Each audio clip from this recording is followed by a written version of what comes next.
Picture this. You're standing in the marble corridors of Topkapi Palace in the year 1520, and the silence is suffocating. The ornate walls gleam with gold inlay and precious stones. But there's something wrong with this picture of imperial splendor. Through the latticed windows, you catch glimpses of young boys moving like ghosts through the gardens, some barely old enough to hold a sword, others with the hollow eyes of broken spirits. Their silk clothing can't hide the invisible chains that bind them to this place, and the way they flinch at unexpected sounds tells a story that no official palace historian will ever record. What you're witnessing isn't just another tale of royal excess or political intrigue.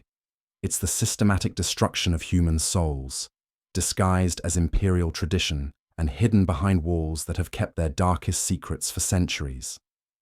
The Ottoman Empire's male harem system represents one of history's most sophisticated networks of sexual exploitation, child trafficking, and psychological torture, all sanctioned by the most powerful rulers on earth.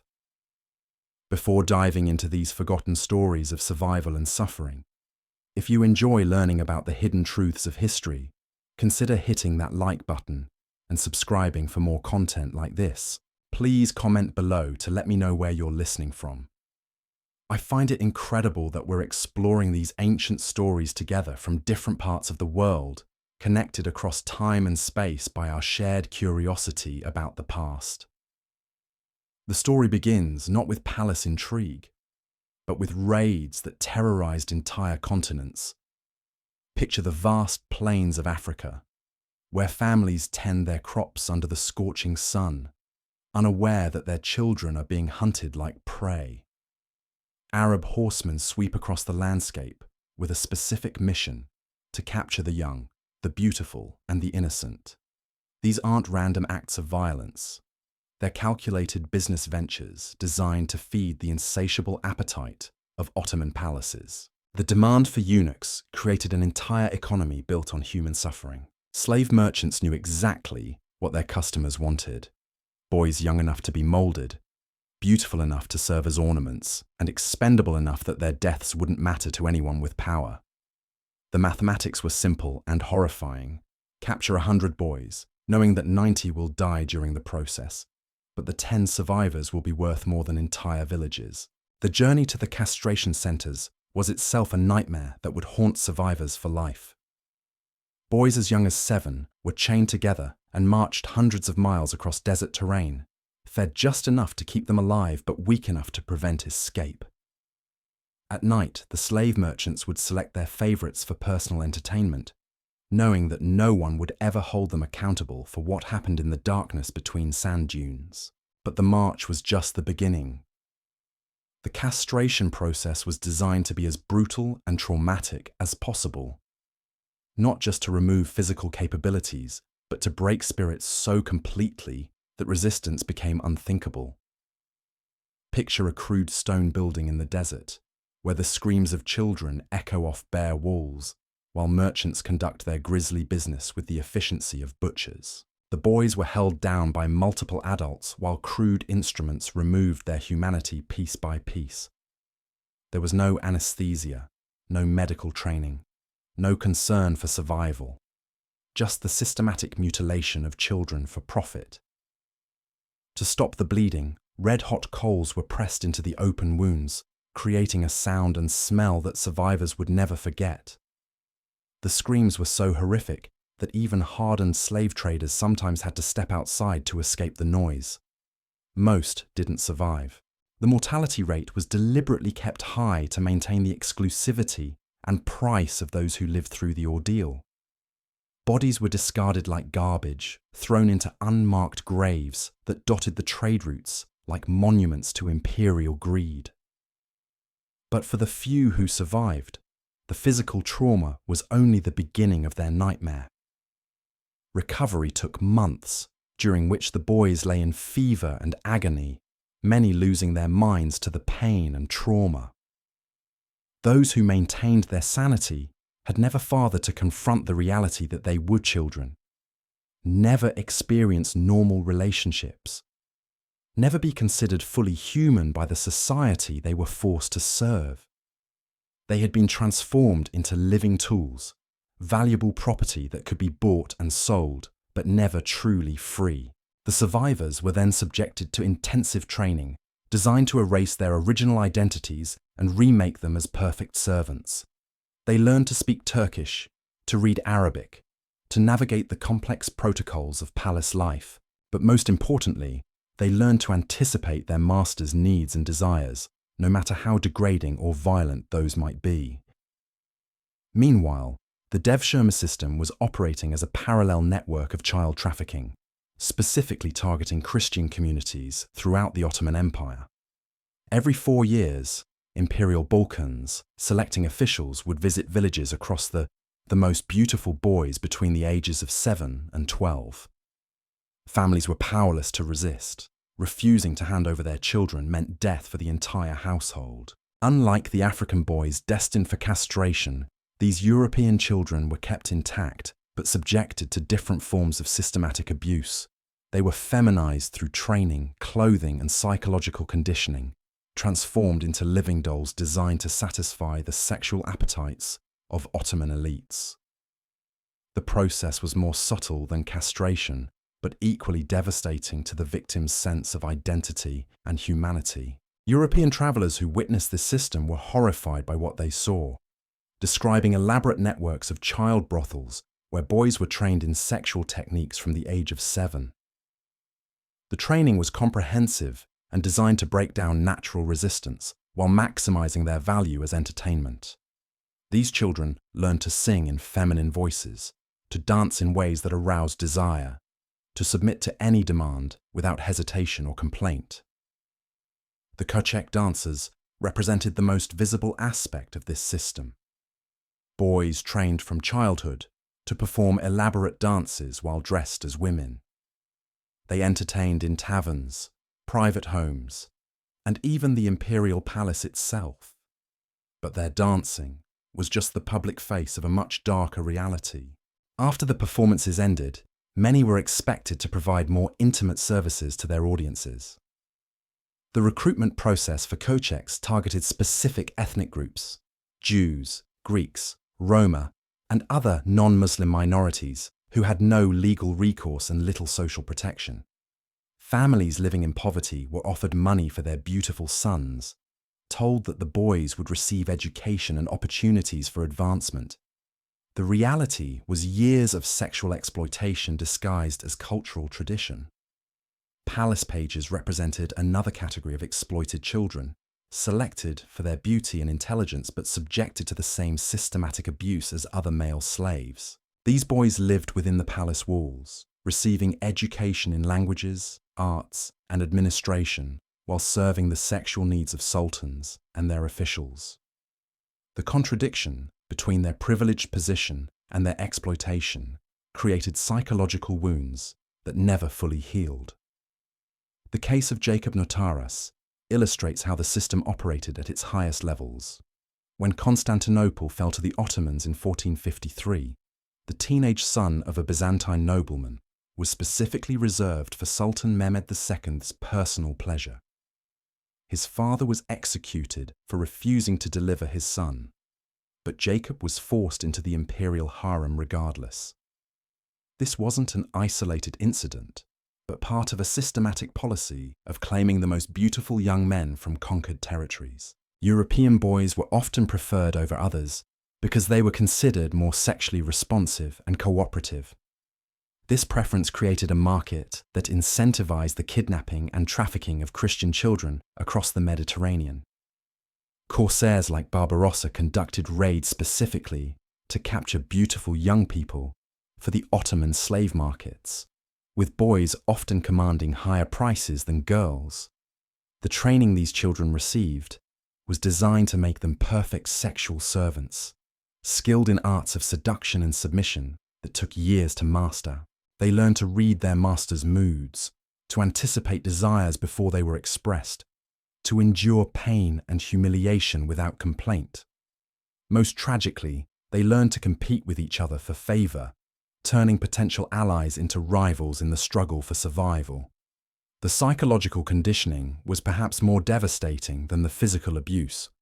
These children were taught that their only value lay in their ability to please their masters sexually, that their thoughts and feelings were irrelevant, that resistance would only bring worse suffering. Many developed what we might now recognize as severe trauma responses, becoming hollow shells who went through the motions of life while their spirits died inside. What makes this system particularly horrifying is how it was integrated into the very fabric of Ottoman high culture. The same men who patronized poets and philosophers, who built magnificent mosques and libraries, who were celebrated as enlightened rulers, were also the primary consumers of child sexual slavery. They saw no contradiction between their cultural sophistication and their sexual exploitation of children. The demand was so great that it created entire industries devoted to the trafficking and training of young boys.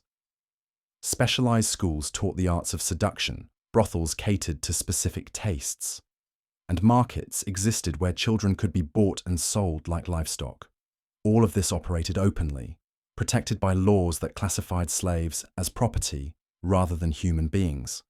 This systematic exploitation continued for centuries, consuming thousands of young lives while the outside world remained largely ignorant of the true horror hidden behind the empire's magnificent facade. The boys who survived carried their trauma in silence, many becoming perpetrators themselves as they rose through the ranks of the system that had destroyed their childhood innocence. The palace hierarchy created a twisted ecosystem where victims became victimizers in an endless cycle of abuse and survival. As boys aged out of their roles as sexual playthings, those who had learned to navigate the system's cruelties often found themselves in positions of power over the next generation of victims.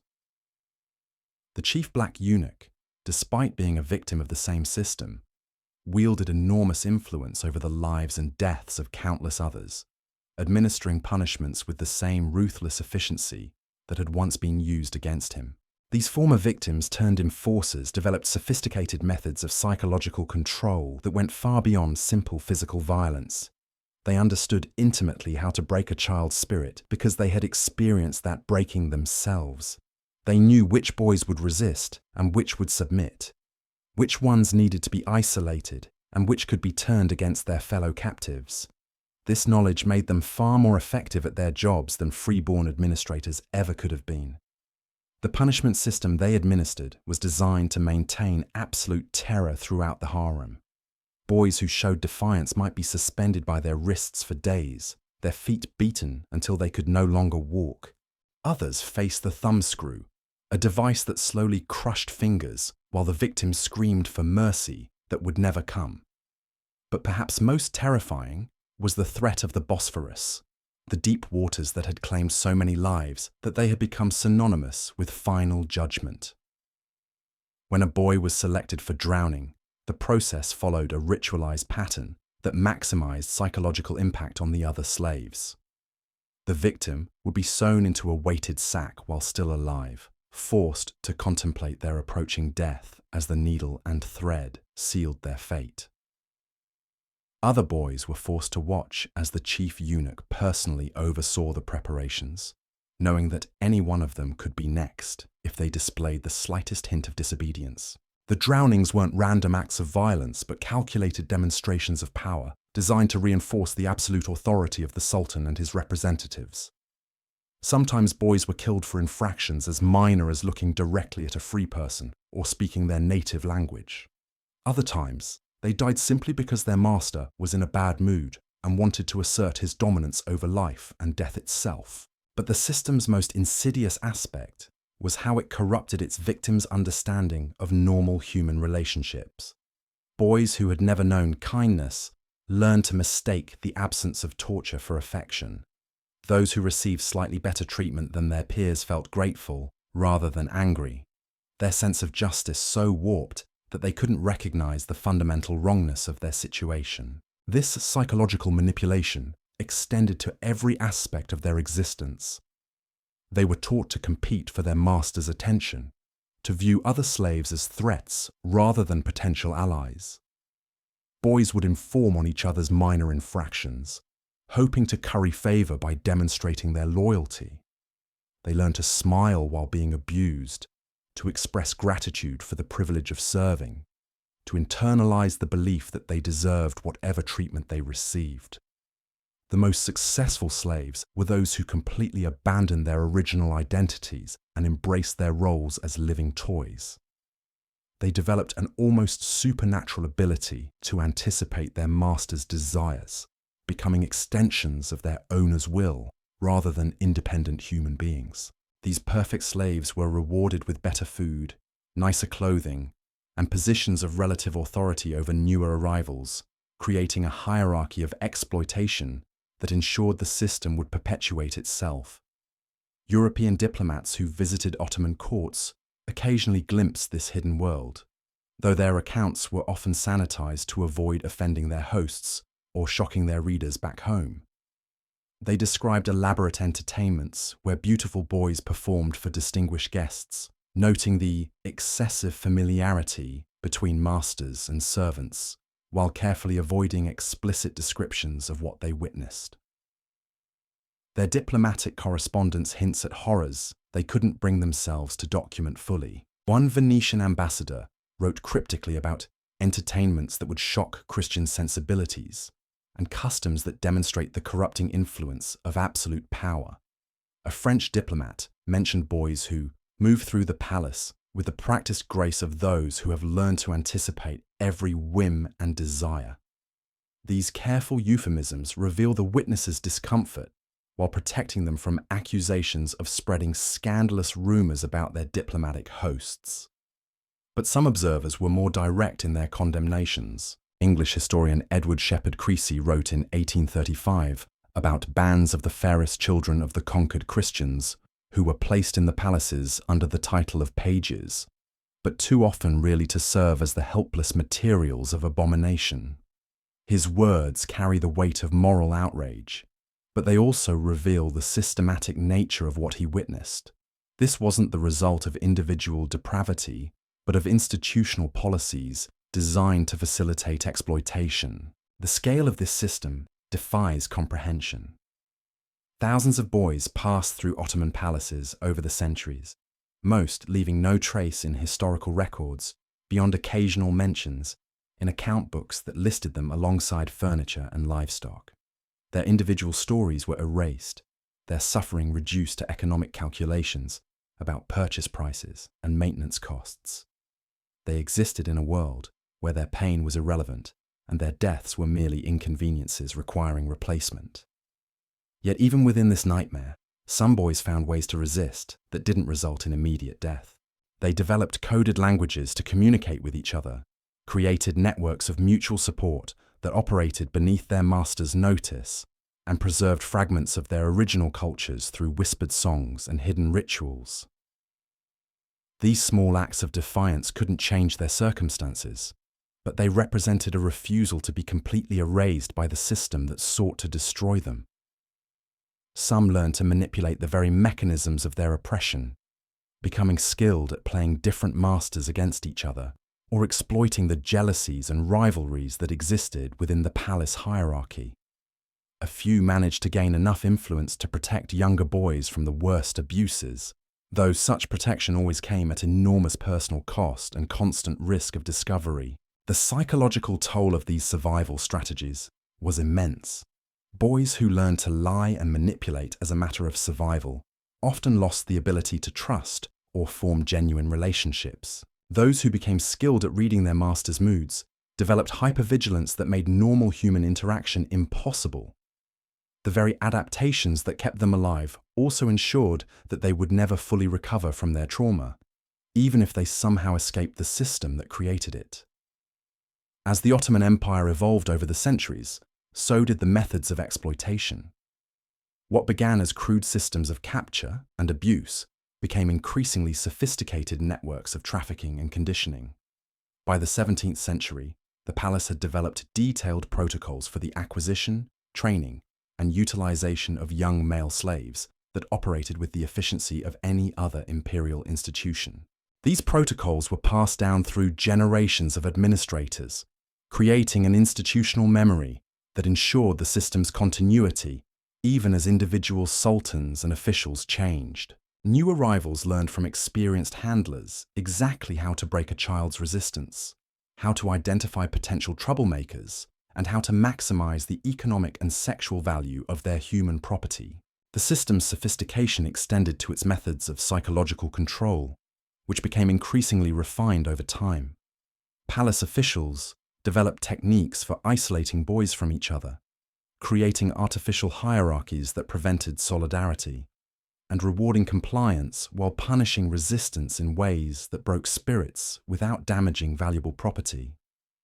These methods were so effective that many boys became willing participants in their own exploitation, unable to imagine any other form of existence.